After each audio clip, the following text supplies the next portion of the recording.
Welcome to the Deep Dive, where we cut through the noise and really equip you with the essential insights you need. Today we're taking on a pretty big topic, the sprawling world of React hooks. If you've ever felt a bit lost, with all the options, wondering which hook to use when, well, this is for you. We're diving into Endai Fatou Diop's article, 17 React hooks that power 90% of modern components from Frontend Joy. The goal, to give you a shortcut to the core hooks you really need.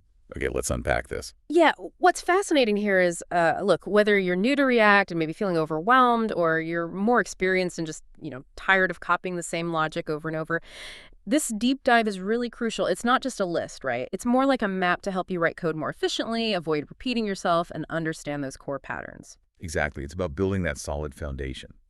So let's kick things off with the absolute essentials, the built-in React hooks. These are the ones you pretty much can't avoid if you're building anything interactive in React. First one up, useState. Probably the most fundamental one, right? What's the basic idea it lets us do in functional components? Right.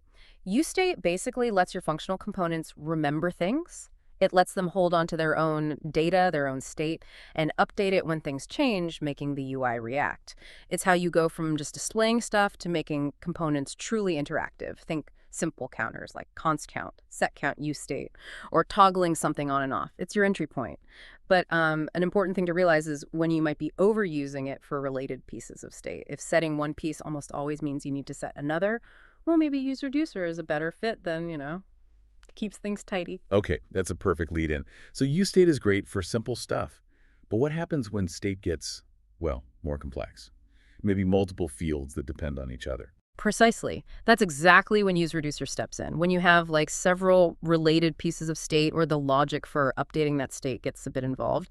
A reducer function itself is just a plain JavaScript function. It takes the current state and basically an instruction on how to change the state, and it returns the new state. It centralizes all your state update logic, makes it predictable, easier to test, way easier to follow than a bunch of scattered useState calls. And it works really nicely with useContext. You can pass down a dispatch function to update state from anywhere, like in that Todos example in the article, adding, removing, toggling Todos. Right, so useReducer handles complexity within a component. But what about sharing data across components, especially deep down in the tree, without that messy prop drilling? Yeah, prop drilling. It's a classic problem. And useContext is React's answer to that. Prop drilling isn't just passing props down. It's that intermediate components end up needing to know about props they don't even use just to pass them along. It hurts reusability, makes things harder to follow. It's like passing a message through 5 people when only the last person needs it. Kind of inefficient, right? So useContext basically creates a shared space. Components deep down can just grab what they need, like user info, theme settings directly, without you having to manually thread props through every single level. The article's user context provider and useContext example shows this perfectly. Direct access, no drilling. Okay, now for a hook that the source material makes a pretty bold claim about useEffect. It says you should avoid it 99% of the time. That sounds wrong, almost, or at least counterintuitive. Can you unpack that? Why the warning, and when is it the right tool? Maybe the example of where people misuse it. Yeah, that statement definitely catches your eye. It comes from the React team themselves in guides like, you might not need an effect. The idea is that a lot of things people used to do with useEffect, like calculating derived data based on props, should now just be done directly in the component's render logic. Keep it simple. Its main intended purpose is for synchronization with external systems, things outside React's control.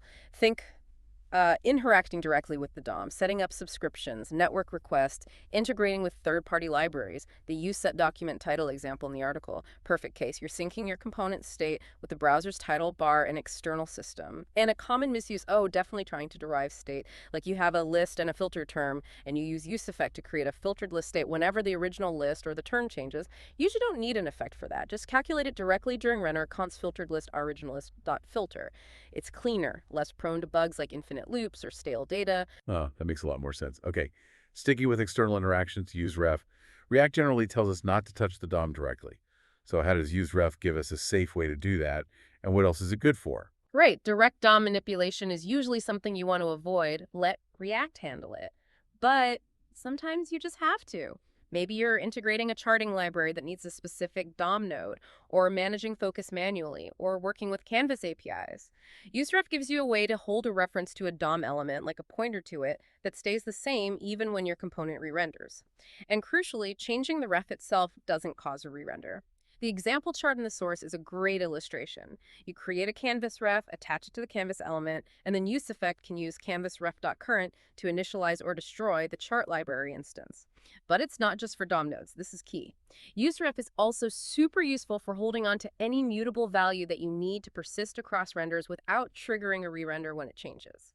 Think of it like an instance variable in a class component, perfect for storing things like timer IDs from setTimeout, or maybe a flag to track if an effect is run before. It's a stable container for values that don't directly drive the UI rendering. Okay, performance time. useMemo and useCallback. These are the classic optimization hooks. But the article mentions something interesting. The new React compiler might make them optional. So what's their job now? And what's the bigger takeaway from understanding them, even if the compiler changes things? Yeah, that compiler news is exciting, but for now, useMemo and useCallback are definitely still relevant. useMemo is all about avoiding expensive calculations. If you have a function, say compute total items, that takes time to run, and the items haven't changed since the last render, useMemo caches the result. It stops the calculation from running again unnecessarily. Really helpful for complex computations or when passing values down to components wrapped in React.memo.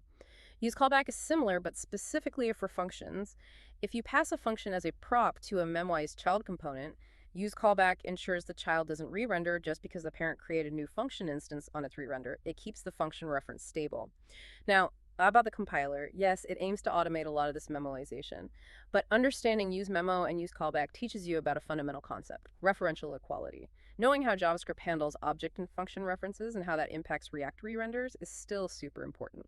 The compiler will be powerful, but understanding why these optimizations matter helps you write code that the compiler can optimize effectively and helps you debug tricky performance issues or know when manual optimization might still be needed. That's a really good point about referential equality. Okay, switching gears slightly. The article mentions useLayoutEffect as rare but useful. What's different about its timing compared to useEffect, and what kind of problems does it solve?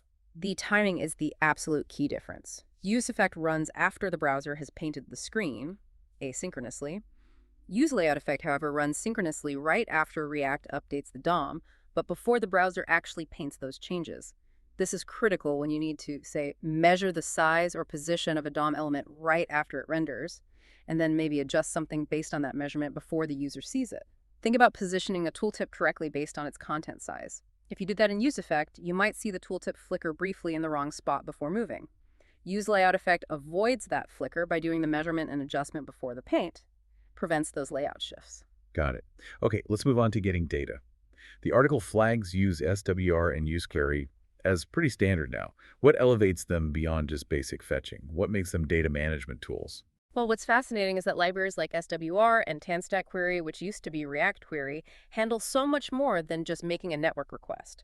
They manage caching, background revalidation, keeping data fresh, handling loading and error states, even things like optimistic updates, stuff you'd otherwise have to build yourself, and it gets complex fast.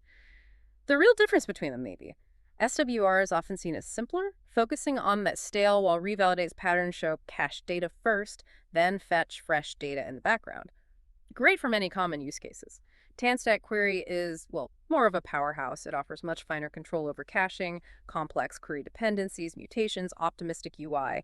It's fantastic for really data-intensive interactive applications where you need that granular control. Both give you simple hooks like the memoizes examples shown, but they do a lot under the hood. Right, so sometimes even useReducer and useContext aren't quite enough for managing state across a whole large application, and you need external libraries. Exactly, and when you bring in those bigger state management libraries, think Redux, Zustan, Jotai, they come with their own specific hooks for interacting with their state store. The article mentions useSelector and useDispatch from React Redux. Those are your main tools for reading data from the Redux store and sending actions to it. Or if you're using something like Jotai, you'd use useAtom. These hooks are basically the bridge between your React components and that external state management system. Makes sense. And the last one in this sort of built-in related group, useNavigate for handling routing. Yeah, useNavigate is a core hook from React Router, which is, let's face it, the standard for routing in most React apps. It just gives you a function you can call from your code to programmatically send the user to a different page or route in your application. Super useful after, say, a form submission or logging a user in or maybe clicking a custom button that isn't a standard link. You just call navigate some path in your logic. Simple as that. Okay, that covers a lot of ground on the built-in side. But as the article points out, that's not the whole story. There's this whole category of really useful external or utility hooks that developers often reach for. These aren't part of React itself, but they solve common problems really elegantly. First one is useBoolean. The author loves this one for managing true-false state. What's the big deal? Seems simple. It is simple, but that's its beauty.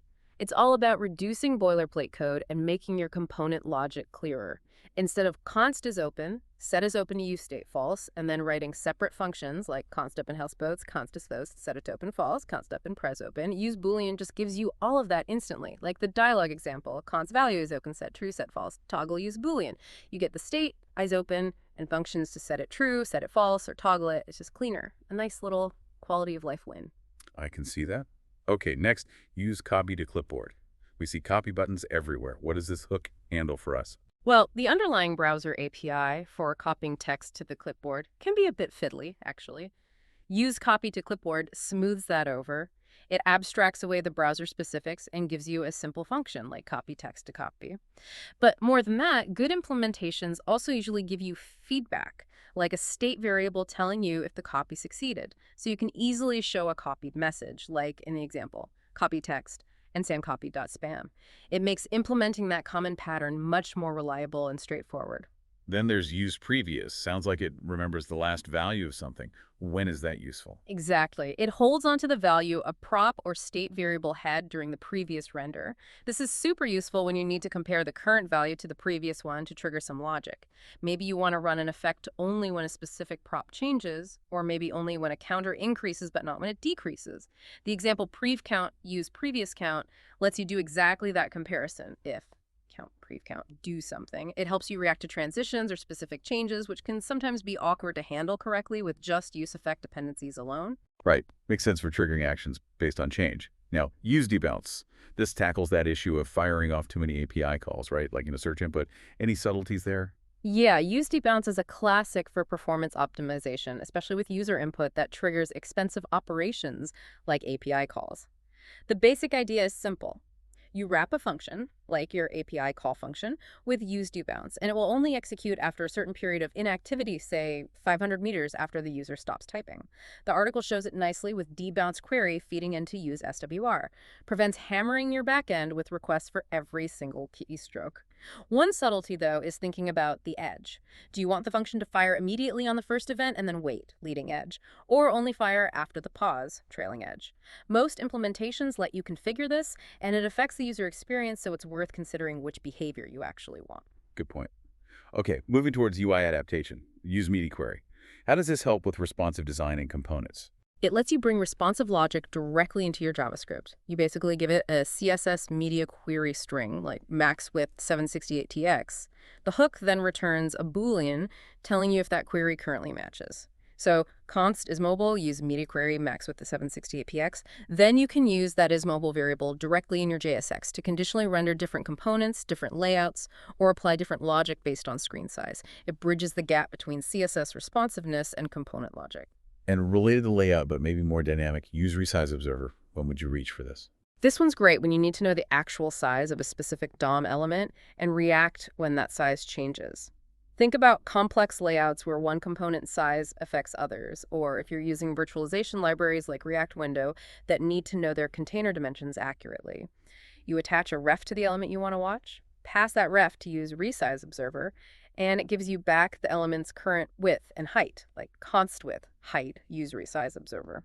Now your component can react programmatically whenever that element resizes, maybe adjusting its own rendering or triggering calculations based on the new dimensions. Okay, and the last utility hook mentioned, use local storage for keeping data around on the client side.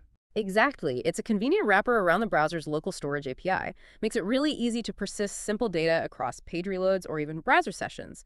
Instead of manually writing localstorage.getItem, my key, when the component mounts, and localstorage.setItem, my key, value, whenever the state changes, plus managing that state with useState, useLocalStorage does it all for you. The theme toggle example is perfect. Const theme, set theme, use local storage theme light. Now, theme will remember its value, and calling set theme updates both the component state and local storage automatically. Super handy for things like user preferences, dark mode, keeping track of simple settings without needing a backend. Wow, okay. So pulling this all together, we've gone through these 17 hooks, from the absolute must-know built-ins like useState, useEffect, useContext, to these really practical utility hooks like useBoolean or useDebounce. The takeaway seems to be that mastering this set really covers, well, probably 90% of the common patterns and problems you encounter building modern React apps. It's a powerful toolkit. It absolutely is, and maybe this raises an important question for you, the listener, to think about. Now that you've seen these core patterns, how does understanding the why behind each hook, not just the what, change how you might approach solving new problems in React? Can you now spot situations where one of these patterns fits perfectly? And maybe thinking about that React compiler again, how might the landscape shift? Will useMemo and useCallback fade away? Or will understanding their purpose remain key? It's about thinking critically about the tools, right? How can you stay effective now and prepare for what's next? Really good questions to ponder. Oh, Definitely food for thought. Well, thank you for joining us on this deep dive into essential React hooks. Hopefully this gives you a clearer map to navigate the React landscape. Now go out there and build something great.